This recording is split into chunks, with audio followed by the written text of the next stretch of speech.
Hello, my name is Hayley Barnard and I'm the Lead Strategist and Managing Director of Mixed Diversity Developers. I am privileged to get to speak to many organisations about the implicit value in both a diverse workforce and a diverse customer base. Whether I'm working one-to-one with a senior exec team or whether I'm speaking at a company conference to lots of delegates, you'll hear me talking about things like, well, what is the business case for diversity and inclusion?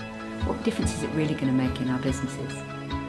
And what's unconscious bias? What can we do about our biases? What are the practical steps we can take to make our working environments more inclusive?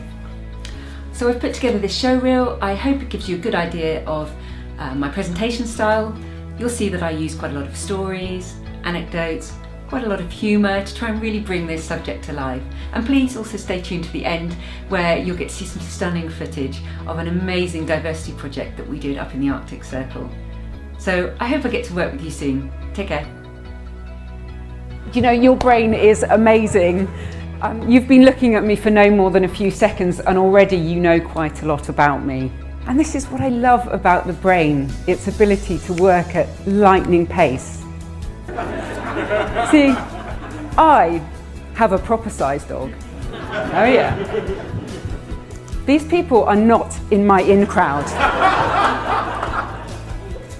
As I hope I can show you, unconscious bias is a completely natural brain function. Men who share housework and childcare, you're happier, physically and psychologically healthier, and you have more sex. Let me give you the research on this one. It's enough, they're not premeditated, and they come out in kind of micro behaviours. So let's look at how these unconscious bias might actually manifest themselves in your workplace. I thought this was really good. The manager had a quiet word with the guy and said, "Why do you think you did that? Isn't that interesting that you gave the pen to the woman?" That phrase, isn't that interesting? That's a really good phrase to use in the unconscious bias space. I'll give you an example. This is GQ magazine. They have a Man of the Year every year, and then they decided to have a Woman of the Year. Hello, Lana Del Rey is naked.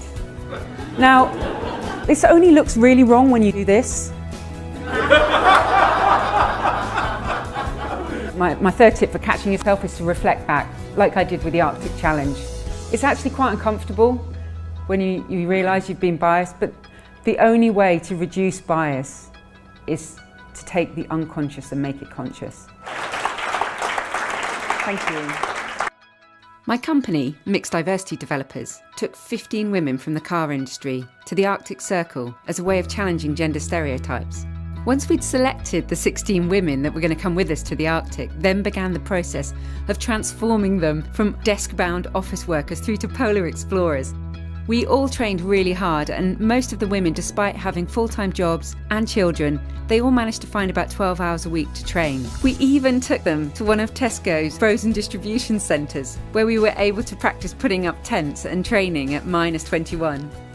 The women were transformed by their experience, but the whole company was as well.